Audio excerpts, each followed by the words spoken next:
तो आज हम शुरू करते हैं फ्लिप फ्लॉप। फ्लिप फ्लॉप होता है कि जब किसी डिजिटल इंफॉर्मेशन को, डिजिटल डेटा को स्टोर करना होता है तो उसको हम फ्लिप फ्लॉप में स्टोर कर सकते हैं।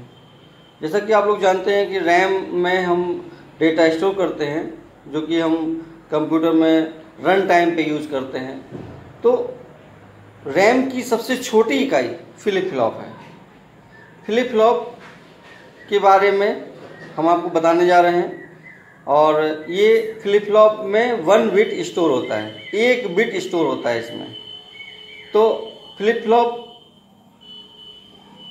सबसे लीस्ट मेमोरी स्टोरेज डिवाइस है, जिसका कॉन्सेप्ट हम आपके सामने रख रहे हैं। ये सीक्वेंशियल सर्किट में आता है, क्योंकि मेमोरी में सीक्वेंशियल सर्किट के बिना काम नहीं कर सकता है।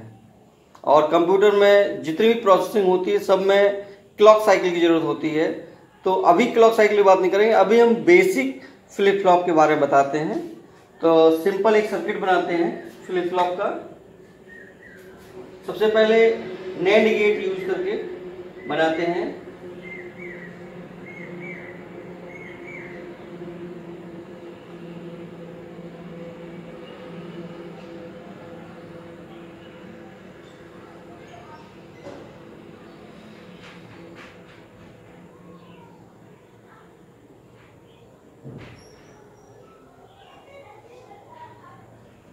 ये S बार और ये R बार और ये Q, ये Q बार। यहाँ पे Q क्यों लिया, यहाँ पे Q बार क्यों लिया? उसका रीज़न है कि इसमें ये जो वैल्यू आएगी इसकी अगर 0 होगी और ये निश्चित रूप से 1 होगी वैल्यू। अगर ये 0 है तो ये 1 होगी, अगर ये 1 है तो ये 0 होगी। अगर ये दोनों 0 0 हुई या दोनों 1 1 हुई, इसका मतलब ये मेमोरी नहीं। इसलिए इसका अपोजिट होना बहुत जरूरी है। ये मेमोरी की प्रॉपर्टी है, मेमोरी में ये जरूर होता है। तो इसमें ये basic concept of flip flop है। इसमें फ्लिप फ्लॉप में सबसे पहले यहाँ पे कोई वैल्यू लेते हैं। मान लो यहाँ पे हमने 1 लिया, तो जब 1 लेंगे तो ये इसमें आपको पता होगा नैंड गेट की डेफिनेशन क्या होती है। नैंड गेट की डेफिनेशन होती है if anywhere is 0 then output 1।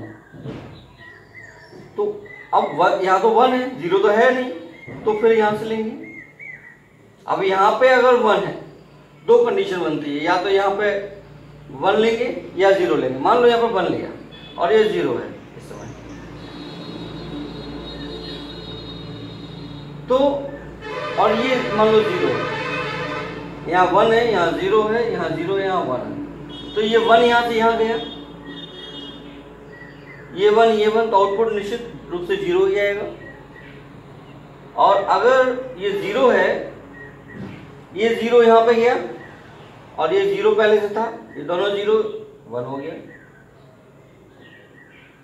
अब इसकी कंडीशन चेंज कर देते हैं। मान लो यहाँ पे हम 0 कर देते हैं और यहाँ 1 कर देते हैं।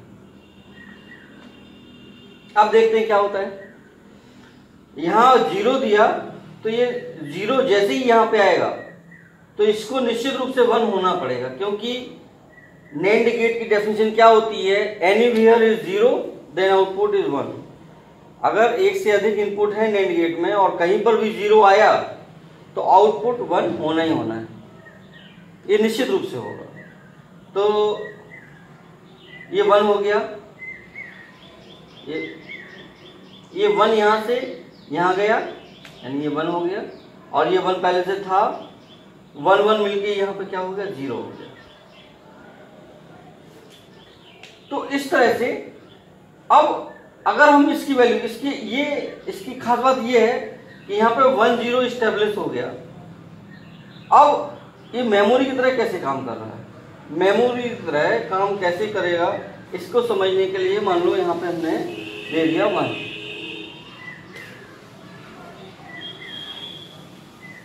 यानी S इक्वल टू 0 और R इक्वल टू 0। तो S बार इक्वल टू क्या होगा, एस बार इक्वल टू 1 हो जाएगा, आर बार इक्वल टू 1 हो जाएगा। तो S bar equal to 1, R bar equal to 1।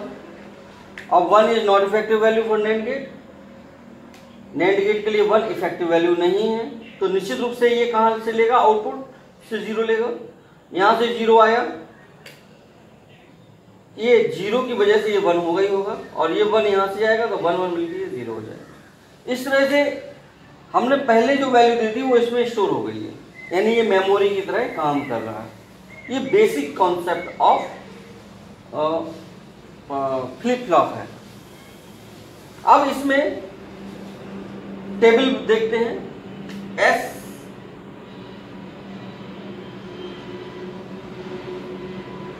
Are Q की वैल्यू क्या होती है। ये दोनों इनपुट है, ये इनपुट है और ये आउटपुट है। तो ये 0 हो गया, ये 0 हो गया। 0 0 पे हमने क्या बताया था, लास्ट स्टेट कंटिन्यू। तो लास्ट स्टेट कंटिन्यू 0 1।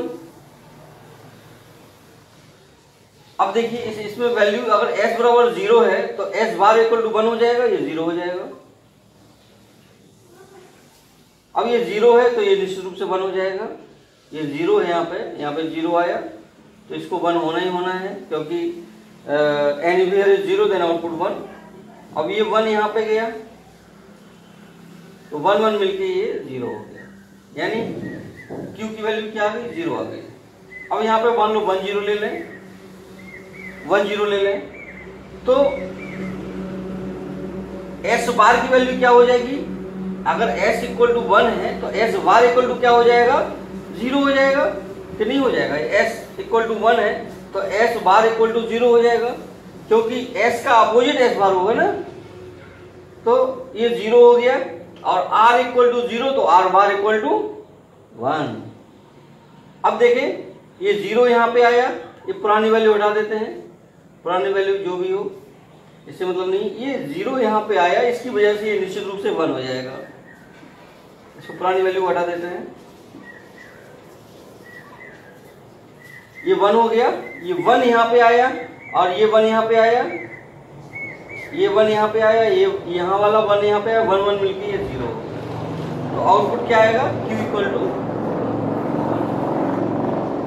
अब देखते हैं लास्ट स्टेट है 1 1। अगर हम 1 1 दे देंगे तो यहाँ पे 0 0 आ जाएगा, और 0 0 आ जाएगा तो ये निश्चित रूप से दोनों 1 1 हो जाएंगे, और ये मेमोरी की स्टेज खत्म हो जाएगी, यानी ये फ्लिप फ्लॉप नहीं बचेगा। देखो कैसे, इसको क्या कहते हैं, फॉरबिडन, FORBIDDEN, फॉरबिडन स्टेट, इसलिए इसको कहते हैं फॉरबिडन। फॉरबिडन मतलब भूल जाना। तो ये आपको हमने बेसिक फ्लिप फ्लॉप के बारे में बताया। इसका एक और सर्किट डायग्राम होता है, आप लोग चाहें तो इस सर्किट डायग्राम को बना भी सकते हैं, और हमने जो व्हाट्सएप पे भेजा हुआ है वो व्हाट्सएप इसी पे चलेगा। इसके बाद अब आपको बताते हैं नॉर गेट से कैसे बनाते हैं। एक नॉर गेट वाला भी हमने भेजा हुआ नहीं था, लेकिन फिर भी बता दे रहे हैं।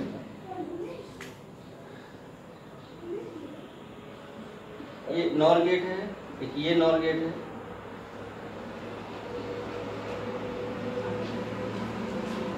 यहाँ पे Q ले रहे हैं और यहाँ पे Q बार अगर ले रहे हैं तो ये कनेक्शन यहाँ पे हो जाएगा, ये कनेक्शन जैसे ले लेंगे यहाँ पे जोड़ देंगे, और ये इधर जाएगा और ये इधर जाएगा, तब जाके ये R बार होगा, ये R होगा और ये S। देखिए कैसे, ये कैसे काम करेगा। S इक्वल टू मान लो 0 0 दिया हमने, मान लो इसकी वैल्यू पहले से कुछ है, मान लो ये 1 है और ये 0 है, ठीक है।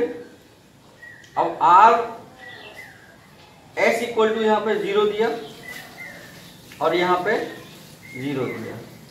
तो नॉर गेट की डेफिनेशन क्या होती है, नॉर गेट की डेफिनेशन होती है anywhere is 1 then output is 1, यानी इफेक्टिव वैल्यू नॉर गेट में 1 होती है। नॉर गेट में इनपुट की इफेक्टिव वैल्यू 1 होती है। अब यहाँ पे तो 0 0 है तो ये फर्क नहीं पड़ेगा। अब ये 1 यहाँ पे लेंगे, ये 1 यहाँ पे है पहले से, मान लो यहाँ पे 1 है, अगर यहाँ पे बोलते तब भी वही वैल्यू रहती। दोनों तरह से बता देते हैं। पहले 1 लेके चलते हैं, यहाँ पे ये 1 यहाँ पे आया और ये 1 आएगा तो इस 1 की वजह से ये 0 हो जाएगा, ये 0 हो जाएगा। और फिर इसके बाद ये 0 यहाँ से जाएगा, 0 0 मिलके ये 1 कर देगा, नहीं लास्ट स्टेज कंटिन्यू आ गया। देखो वही वही आंसर आ गया। अब यदि चेंज कर देते हैं, यहाँ पे मान लो ये 0 है और ये 1 है, इस कंडीशन के लिए देखते हैं क्या होता है। तो 0 0 यानी s equal to 0, r equal to 0। तो s जब यहाँ पे लेके चले हम 0, तो 0 is not effective value, effective value for NOR gate is 1।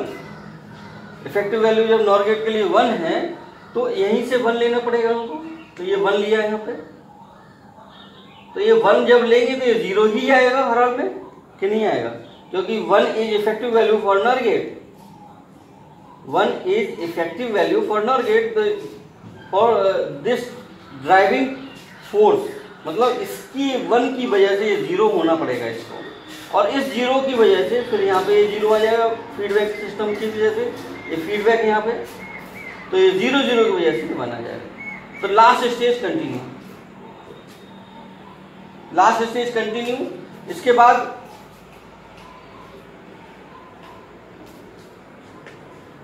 s बराबर 0, r बराबर 1, यहाँ पे 1 ले लिया, कोई वैल्यू नहीं लेंगे यहाँ पे, मान लो लास्ट स्टेज से मतलब नहीं है। s equal to 0, s equal to 0 कर दो, यहाँ पे r इक्वल टू 1 कर दो। तो ये 1 यहाँ पे गया और 0 यहाँ पे गया, 1 0 इफेक्टिव वैल्यू, लास्ट स्टेज से मतलब नहीं है इसमें। मान लो s इक्वल टू 0 वैल्यू लिया तो, और तो अब ये r इक्वल टू 1 है तो 1 इज ड्राइविंग फोर्स वैल्यू, तो यहाँ पे क्या आ जाएगा, 0 आ जाएगा, और ये 0 यहाँ पे जाएगा, 0 0 मिलके ये 1 आ जाएगा। तो वो आ गया आंसर q इक्वल टू 0।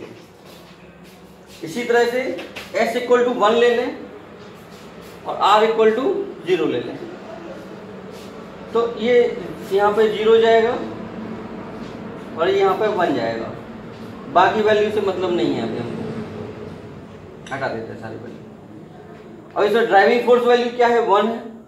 इस 1 की वजह से इसको ये ड्राइविंग फोर्स 0 नहीं है, 1 है, क्योंकि नॉर गेट में इफेक्टिव वैल्यू क्या होती है, 1 होती है। तो s equal to 1, this will go here and this NOR gate will produce reset, यानी 0 हो जाएगा। यहाँ जब ये 0 हो जाएगा तो 0 0 मिलके यहाँ पे ये 0 0 मिलके क्या आएगा, 1 आएगा, क्योंकि वैल्यू 1 आ गई। अब 1 1 देके देखते हैं, दोनों 1 1 है, दोनों 0 हो जाएंगे, और 0 हो जाएंगे तो मेमोरी की तरह ये खत्म हो जाएगा, ये मेमोरी की तरह रह नहीं जाएगा। इसका मतलब इसको 1 1 नहीं आने देना है, यानी फॉरवर्डिंग स्टेट में नहीं आने देना। ये सही है, ये सही है, ये सही है, लेकिन इस स्टेट में नहीं आने देना। तो ये बेसिक फ्लिप फ्लॉप है, आप नॉर गेट से भी बना सकते हैं और नैंड गेट से भी बना सकते हैं। थैंक यू, आज इतना ही, बाकी कल से। धन्यवाद।